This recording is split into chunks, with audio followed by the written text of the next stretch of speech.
Previous lecture में हम लोगों ने डिस्कस किया था कि हम लोगों ने Rankine cycle unit number second में रैंकाइन साइकिल की जो भी पार्ट्स थे, जो भी चीज़ें थी रैंकाइन साइकिल की, वो सारी चीज़ें हमने पढ़ ली थी। लाइक रैंकाइन साइकिल, फिर रैंकाइन साइकिल से reheat, regeneration, cogeneration, combined cycle, और आपका जो है effect of temperature and pressure. तो जो सेकेंड यूनिट का जो हाफ पार्ट है वो डिस्कस हो चुका है। फिर आता है उसमें फ्यूल और कंबंसन आता है, फ्यूल और कंबंसन, कंबंसन एनालिसिस। तो फ्यूल एनालिसिस में हम देखते हैं कि जो फ्यूल एनालिसिस है वो बेसिकली हमने जो फ्यूल वाला मटेरियल था वो हमने पहले लेक्चर में डिस्कस कर लिया था, और जो पहली यूनिट है उसमें हमने डिस्कस कर लिया है कि जो हमारा फर्स्ट क्लास हुआ था, जब क्लास में हम लोग डिस्कस कर रहे थे तो उस टाइम हमने फ्यूल्स के बारे में, उसके क्लासिफिकेशन, कौन कौन से फ्यूल होते हैं, सॉलिड फ्यूल्स, सॉलिड फ्यूल कौन कौन से क्लासीफाई किया था कि सॉलिड फ्यूल होते हैं, लिक्विड फ्यूल होते हैं, और जो आपका गैसियस फ्यूल होता है। तो और फ्यूल क्या होता है, हमने बताया था कि फ्यूल वो सब्सटेंस है जब वो बर्न होता है with the help of oxygen तो हमको large amount of heat produce करता है। और ये जो फ्यूल होता है ये मेनली कंपोज होता है कार्बन और हाइड्रोजन से, और ये हमको एनर्जी प्रोड्यूस करता है after burning, by burning of fuel. अब फ्यूल जब बर्न होता है तो वो हीट के फॉर्म में आता है, और हीट जो होता है उसी को क्या बोलते हैं, केमिकल एनर्जी बोलते हैं। फिर हमने आप लोगों को क्लास में ही बताया था कि क्लासिफिकेशन ऑफ फ्यूल्स क्या होता है। तो बेस्ड ऑन देयर अक्रेंस बताया था और बेस्ड ऑन देयर स्टेट। तो उस हिसाब से सॉलिड, लिक्विड, गैसियस था। तो नेचुरल जो फ्यूल होते थे उनको हम लोग प्राइमरी फ्यूल कहते हैं, और जो हमारा आर्टिफिशियल फ्यूल होते हैं उनको हम सेकेंडरी फ्यूल बोलते हैं। तो जो नेचुरल फ्यूल की बात करें तो सॉलिड तो टाइप ऑफ फ्यूल हो गया, सॉलिड सॉलिड के अंदर अगर हम नेचुरल फ्यूल्स की बात करें तो वो वुड, पीट, लिग्नाइट और बिटुमिनस और एंथ्रासाइट होता था। मतलब कोल जो होता है, तो वुड जो होता है, वुड, पिट जो होता है वो वुड से बनता है, पिट जो होता है वो लिग्नाइट जो होता है वो पिट से बनता है, मैंने आपको बता रखा है। फिर हमने बताया था आर्टिफिशियल में क्या क्या आता है, coke, charcoal, briquettes and pulverised coal आते हैं। ये सब डिस्कस हो चुका है, क्योंकि यूनिट नंबर सेकंड में भी फ्यूल एंड कंबंसन करके चैप्टर आपका सिलेबस में मेंशन है। तो थोड़ा सा इसको देख लेते हैं। फिर लिक्विड में मैंने आपको बताया था कि लिक्विड जो होता है वो नेचुरल नेचुरल होता है, उसमें पेट्रोल होता है। बाकी जो आर्टिफिशियल में देखते हैं तो गैसोलीन, डीजल, केरोसिन, एल्कोहल, ये सारी चीज़ें जो है हमारी उसमें आती हैं। सिमिलरली फिर हमने गैस के पोर्शन पे गए थे हम लोग, तो देखे थे कि जो है उसका नेचुरल जो गैस होता है या फिर प्राइमरी जो फ्यूल होता है वो हमारा होता है नेचुरल गैस होता है, एलएनजी होता है, लिक्विफाइड नेचुरल गैस होता है। आर्टिफिशियल में जब हम गए थे तो देखे थे कि क्या होता है, petroleum gas, LPG, producer gas, coal gas, coke, blast furnace gas, biogas, sewer gas, ये सब चीज़ें जो हमारा होती हैं गैसेस में आती हैं और ये आर्टिफिशियल में आती हैं। ठीक है। फिर प्राइमरी फ्यूल्स के बारे में पढ़ा था, तो वुड होता है, वुड से बन के पीट आता है, पीट से बन के लिग्नाइट आता है, लिग्नाइट से बन के बिटुमिनस आता है, बिटुमिनस बनते एंथ्रासाइट आता है। फिर कैलोरीफिक वैल्यू के बारे में पढ़ा था कि कैलोरीफिक वैल्यू किसकी ज़्यादा होती है, तो हमने पढ़ा था एंथ्रासाइट की जो है ज़्यादा होती है। ठीक है। और मतलब बेस्ट अगर कोल देखा जाए तो एंथ्रासाइट हमारा एक तरीके से बेस्ट कोल होता है, जो बेस्ट कोल के उसमें आता है। फिर हमने आपको मोस्ट इंपॉर्टेंट चीज़ बताया था कि डिजायरेबल प्रॉपर्टीज़ किसी भी कोल की, अगर हम सॉलिड की बात करें तो कोल आ जाएगा। तो कोल में डिजायरेबल प्रॉपर्टीज़ क्या होता है वो हमने डिस्कस किया था। ठीक है। तो डिजायरेबल प्रॉपर्टीज़ क्या होता है कि लो एस कंटेंट हो, इसमें हाई कैलोरीफिक वैल्यू हो उसकी, स्मॉल परसेंटेज ऑफ सल्फर हो, क्योंकि स्मॉल परसेंटेज ऑफ सल्फर का मतलब होता है उसमें क्या, थोड़ा सा ये डेंजरस होता है, इसलिए उसमें परसेंटेज सल्फर कम कम से कम लेते हैं। फिर आपका आता है गुड बर्निंग कैरेक्टरिस्टिक्स, और जो गुड बर्निंग कैरेक्टरिस्टिक्स होता है उसको हमने बताया था कि एक ये ऐसा होता है कि should burn freely without agitation, ये बहुत ही स्मूथली बर्न कर रहा होता है। और नेक्स्ट बताया था कि जो इसका हाई हाई जो है ग्राइंडेबिलिटी इंडेक्स होनी चाहिए, क्योंकि हम क्या करते हैं कोल को जो है क्रश करके पोलराइज्ड में कन्वर्ट करते हैं, पोलराइज पर्पज में कन्वर्ट करते हैं, हाई वेदरेबिलिटी होनी चाहिए। तो ये सब चीज़ें हम लोग डिस्कस कर चुके हैं, एडवांटेज और disadvantage of liquid fuels over solid fuels, grading कैसे करते हैं, रैंकिंग कैसे करते हैं, लिक्विड फ्यूल्स क्या होता है।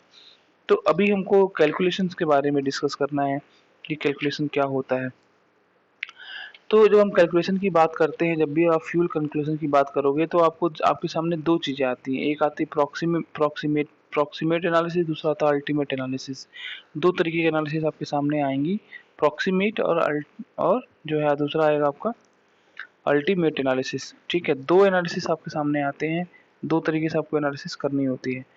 तो बेसिकली जो हमारा अल्टीमेट एनालिसिस होता है, उस अल्टीमेट एनालिसिस में क्या होता है कि हम जो वैल्यू होती है, केमिकल जो एलिमेंट होते हैं, केमिकल जो वैल्यू होती है, उसको हम एग्जैक्टली फाइंड आउट करते हैं। लाइक कार्बन का परसेंटेज कितना है ये फाइंड आउट कर लेते हैं, फिर हमारा हाइड्रोजन कितना है, ऑक्सीजन कितना है, और नाइट्रोजन कितना है, सल्फर कितना परसेंट है। ये हम लोग कम्प्लीटली डिस्कस करते हैं किसमें, अल्टीमेट एनालिसिस में।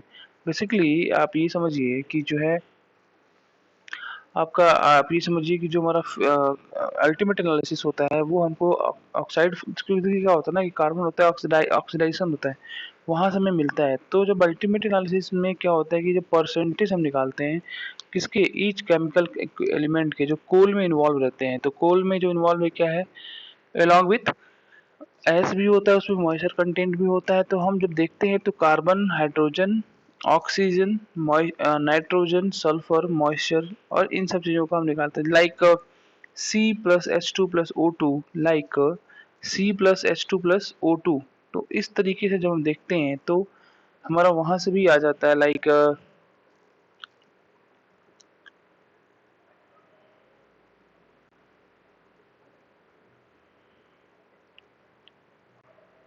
सी प्लस एच टू। ठीक है, तो आप देख सकते हैं कि जैसे कंप्लीट एनालिसिस की बात करें तो C plus H two plus O two plus N two plus sulphur plus moisture plus ash equals to, हम देखते हैं कि ये कितना होता है, ये 100% क्या होता है भाई साहब, बाई बाई मास होता है। ठीक है, तो हम अल्टीमेट एनालिसिस जब भी करते हैं तो उसमें हम देखते हैं चीज़ें जो है इस तरीके से होती हैं। ठीक है, तो ये चीज़ आपको जानना है कि क्या होता है। फिर आपका आता है कि प्रॉक्सिमेट एनालिसिस क्या होता है। प्रॉक्सिमेटली एनालिसिस में बेसिकली देखो, जो अल्टीमेट एनालिसिस था ना उसमें आपने क्या किया, अल्टीमेट एनालिसिस में आपने ये चीज़ें सारी, इसके परसेंटेज आपको एग्जैक्टली आप निकाल लेंगे। बट जब प्रॉक्सिमेट एनालिसिस की बात करोगे तो प्रॉक्सिमेट एनालिसिस में जानते हो क्या होता है, प्रॉक्सिमेट एनालिसिस में हम बेसिकली क्या फाइंड आउट करते हैं, मॉइस्चर कंटेंट, कितना मॉइस्चर कंटेंट है, मॉइस्चर कंटेंट निकालते हैं। फिर हम वोलेटाइल मैटर निकालते हैं। फिर आपका एस कंटेंट निकालते हैं, कितना एस कंटेंट है। फिर हम निकालते हैं कहीं न कहीं फिक्स्ड कार्बन को फाइंड आउट करते हैं। मतलब आप ये समझिए कि प्रॉक्सिमेट एनालिसिस जो होता है कोल का, वो कैरिड आउट करता है determine the behaviour of when heated. जब हम इसको कोल को हीट करते हैं तो उसका बिहेवियर को मेजर करता है। It gives the percentage of fixed carbon, volatile matter, moisture content, as content. This analysis is sufficient for the commercial purpose actually. ठीक है, तो the following procedures are adapted to estimate the various content of the coal. तो जैसे अगर मान लीजिए मैं moisture content को निकालता हूँ तो 1 ग्राम अगर सैंपल ले रहा हूँ कोल का, तो उसको हीट करते हैं temperature about to 105 degree centigrade, जैसा कि लिखा हुआ है, for a period of 1 hour. 1 घंटे के लिए उसको क्या करते हैं, हीटअप करते हैं तकरीबन 105 डिग्री सेंटीग्रेड पे। तो हम देखते हैं कि the loss of in weight gives the moisture content of the coal.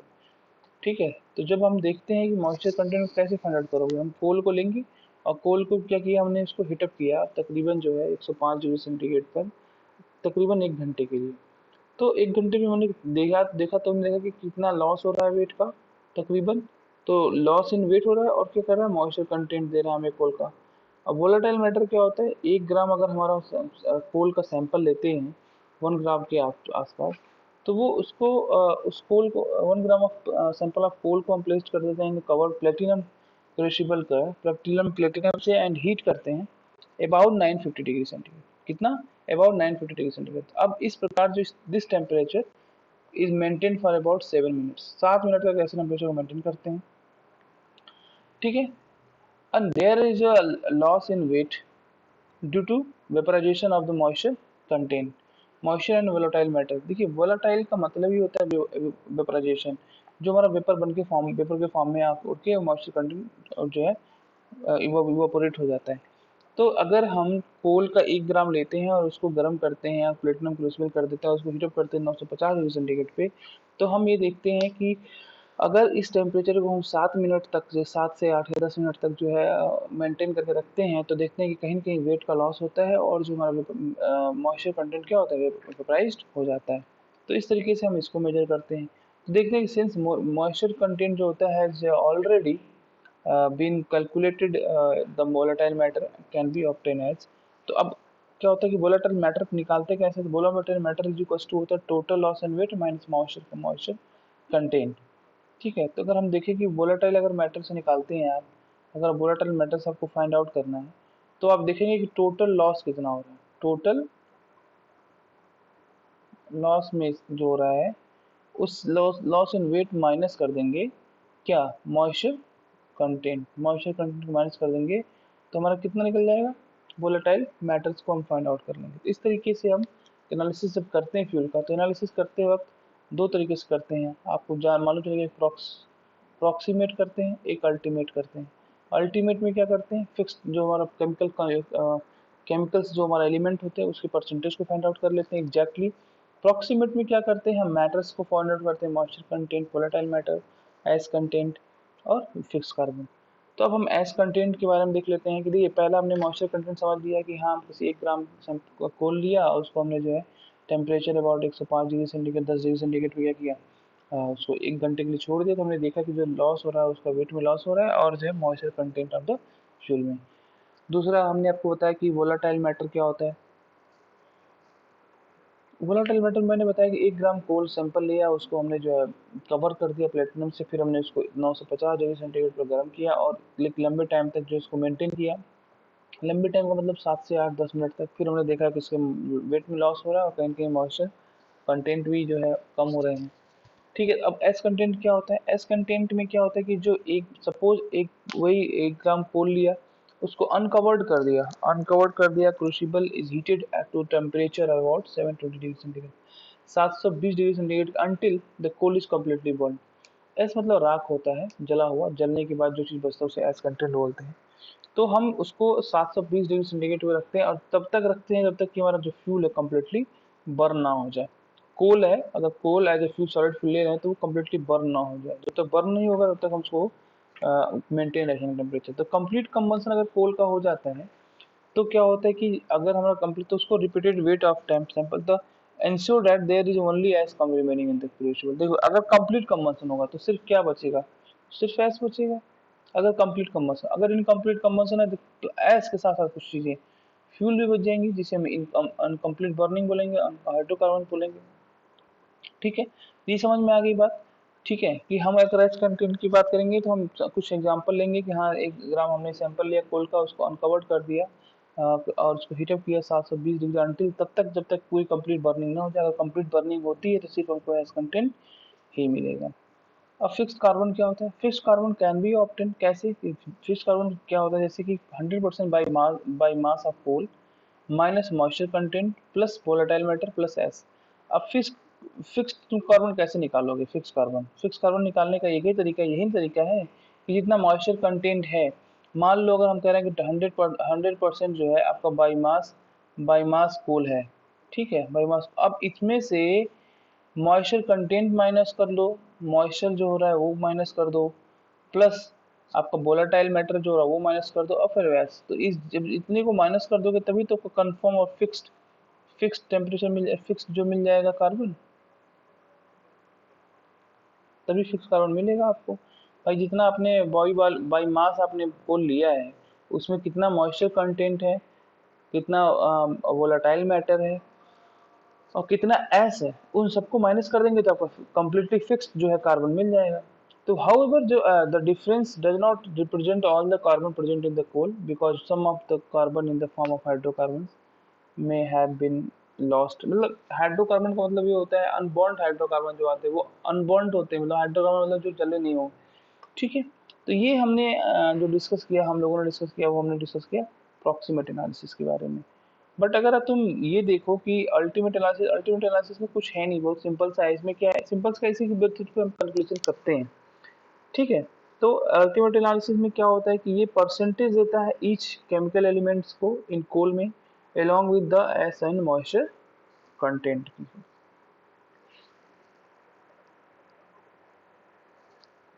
Right, तो carbon, hydrogen, oxygen, nitrogen, sulphur, moisture content और एस, तो ये इस प्रकार इन तीनों को दिखाया और 100% बाई मास देखा है। तो अब देखते हैं कैलोरीफिक वैल्यू।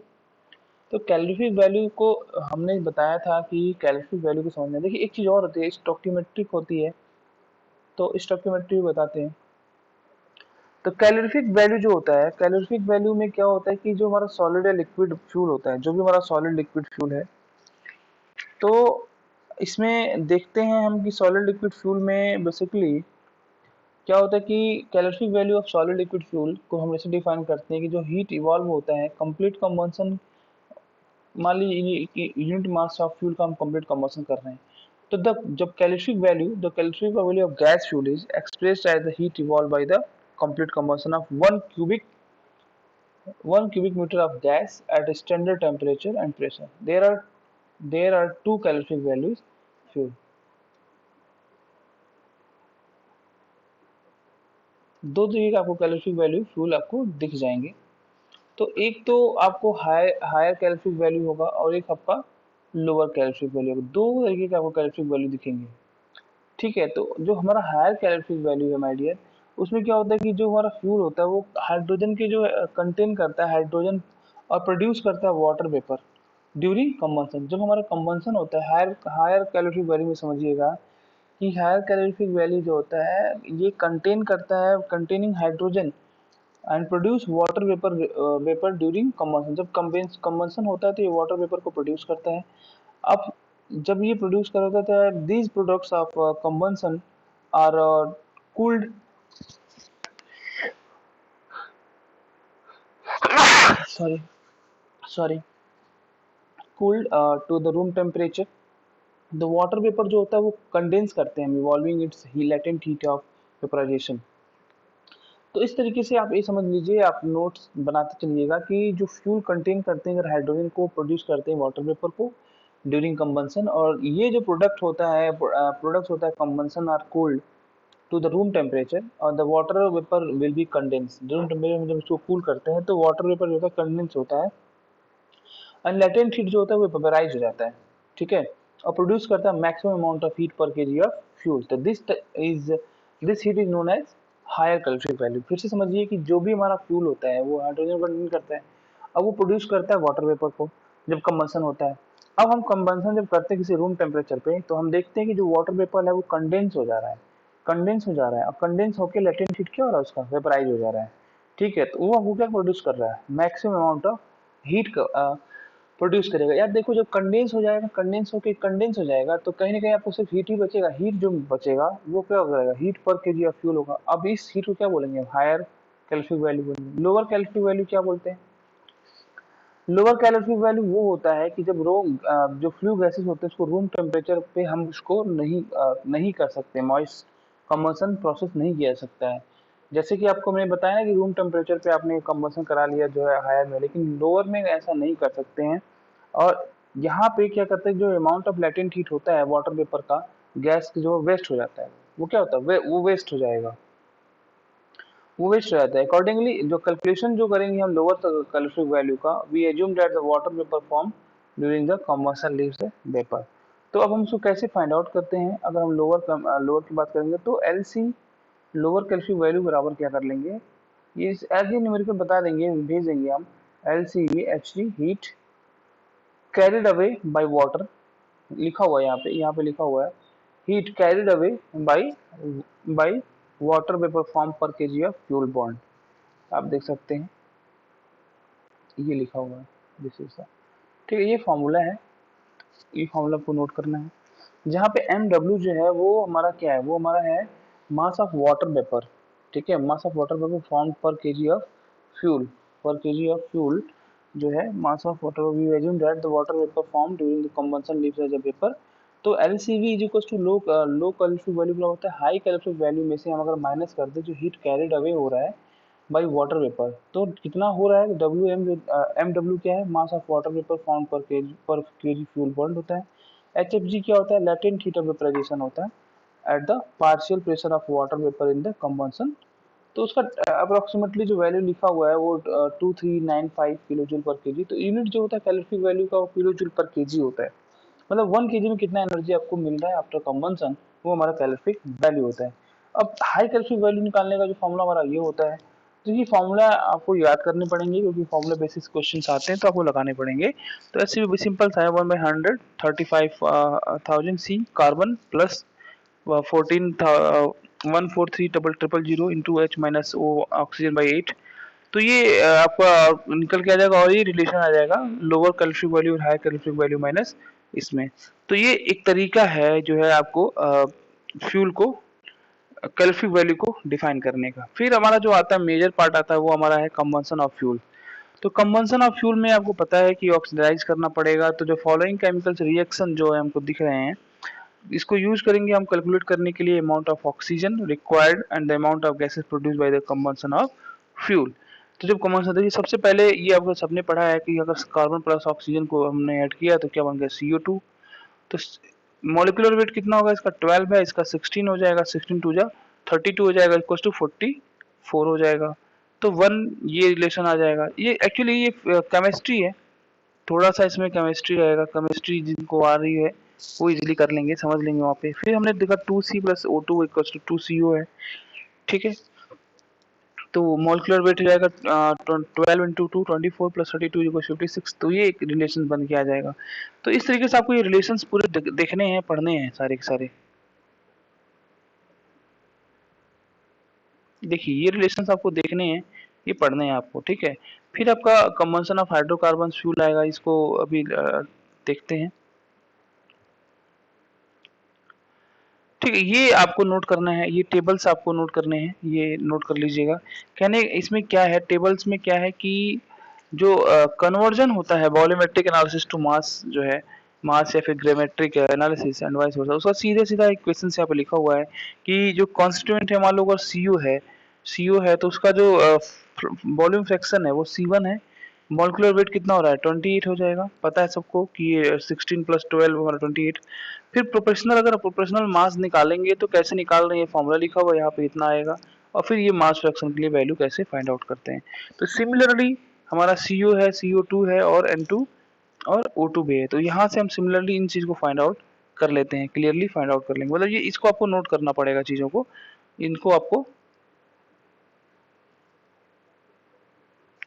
नोट करना पड़ेगा। तो ये जो डेटा है, ये डेटा इसको और इसको आपको आप फटाफट नोट डाउन कर लीजिएगा या फिर स्नैपशॉट ले लीजिएगा।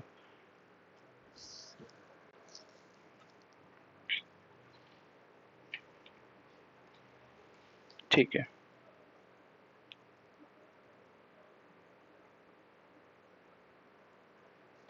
अब हमको जो डिस्कस करना है वो है हमारा डिटर्मिनेशन ऑफ एयर सप्लाइड। देखिए बेसिकली परसेंटेज हम देखते हैं कि कार्बन का परसेंटेज बाय मास फ्यूल में कितना है, और वॉल्यूमेट्रिक एनालिसिस करते हैं कैसे। तो अगर हमारे पास, हम जानते हैं अगर 1 kg फ्यूल गैसेस है तो उसमें कंटेन कितना करेगा 28C1/सिग्मा एक्स, अभी हमने डिस्कस किया। इसीलिए आपको मैंने ग्राफ दिखाया था उसमें कि अगर 1 kg ऑफ गैस कंटेन करता है तो मास फ्लक्स कितना हो जाएगा 28C1 × सिग्मा एक्स। तो kg of CO and 44C2 अगर बात करेंगे तो वो CO2 है। अगर ये है तो CO है ये, अगर 44 है तो ये CO2 की बात कर रहे हैं, ठीक है। आप CO2 और ये क्या है CO। अब अमाउंट ऑफ कार्बन इन देखेंगे कि इस वाले केस में अगर इसमें कितना अमाउंट कार्बन है तो हम कैसे निकालेंगे, हम सीधे फॉर्मूला क्या लगा देंगे, सीधे ये फॉर्मूला लगा देंगे, ठीक है, निकल जाएगा। अगर अमाउंट ऑफ कार्बन देख रहे हैं इस वाले में, देख रहे हैं CO2 में, तो हमको ये फॉर्मूला यूज कर लेंगे, ठीक है। तो फॉर्मूला बेस्ड है, सारी चीजें फॉर्मूला बेस्ड है। और फिर टोटल अगर मास निकालना है, टोटल मास अगर हमको फाइंड आउट करना है तो कैसे करेंगे, 12 कॉमन ले लीजिए और C1 + C2 करके मल्टीप्लाई कर दीजिए, प्लस कर दीजिए, तो आपका यहाँ से निकल जाएगा कार्बन में जो है कितना परसेंटेज CO में है और CO2 में कैसे फॉर्मूला लग रहा है, वो आपको क्लियर हो गया होगा। फिर आगे का प्रोसीजर ये है कि अगर आप सी जो let C mass fraction of carbon in fuel and there is no nitrogen in fuel, और Mg हमारा क्या है, Mg जो है सफिक्स में है, तो mass of fuel gases form पर kg ऑफ फ्यूल बर्न। तो ये जो चीज है ये C12/सिग्मा x equal to C1 + C2, ये एक फॉर्मूला है, आपको ये याद करना पड़ेगा। फिर आप यहाँ से क्या निकाल लेंगे, मास ऑफ फ्यूल गैसेस निकाल लेंगे, फाइंड आउट कर लेंगे। और अगर नाइट्रोजन हमारा गैस में है तो उस केस में हमारा फॉर्मूला ये हो जाएगा, और वहाँ पे हम एयर सप्लाई निकालने के लिए ये फॉर्मूला यूज करेंगे। तो देखिए माय डियर, ये सारे फॉर्मूले आपको अपनी कॉपी पे नोट होने चाहिए, आप इसको बना लीजिए या फिर नोट का स्नैपशॉट ले लीजिए।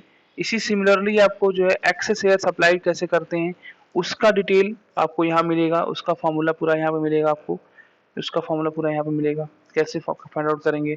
Similarly determination of the percentage of the carbon in fuel burning to the CO and CO2, वो आपको यहाँ से मिल जाएगा, ठीक है, यहाँ से मिल जाएगा, ये आपको मिल जाएगा। तो आप स्नैपशॉट ले लीजिए और इसको नोट कर लीजिएगा।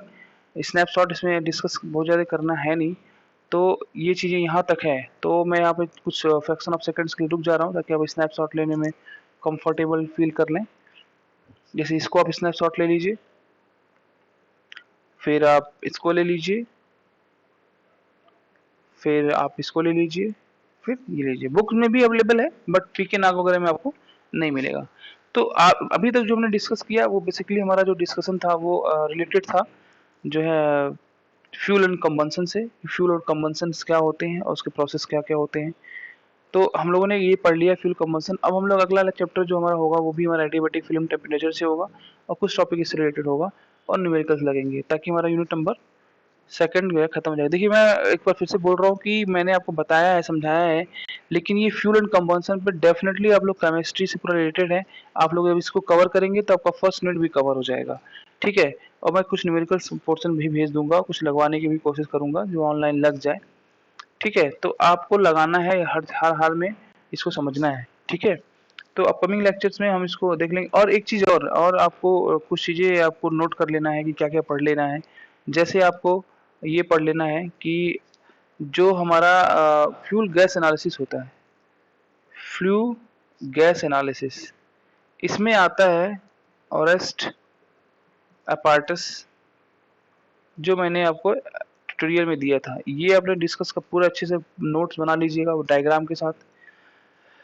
फिर आपका आता है वार्म कैलोरीमीटर। ये ऐसे क्वेश्चन, ये ऐसे टॉपिक हैं जो अगर आते हैं तो आप कर ले जाओगे, ठीक है। थ्योरी है, ये पूरा करना पड़ेगा। वार्म कैलोरीमीटर आप पढ़ लीजिएगा, बिल्कुल पढ़ लीजिए। क्या पढ़ना है? कंस्ट्रक्शन एंड वर्किंग, इसके कंस्ट्रक्शन वर्किंग पढ़ लेना है।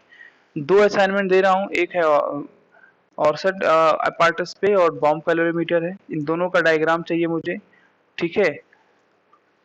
ये दोनों आप पढ़ लीजिएगा। एक और है, उसको भी नोट कर लिए। एक और है, तीसरा है बॉयज बॉयज गैस कैलोरीमीटर। ये 3 टॉपिक भी जो है आप लोग, असाइनमेंट है ये, नॉट ट्यूट, ये आप अपने कॉपी में जरूर से जरूर कर लीजिएगा, ठीक है। नोट कर लीजिएगा आप लोग, ठीक है।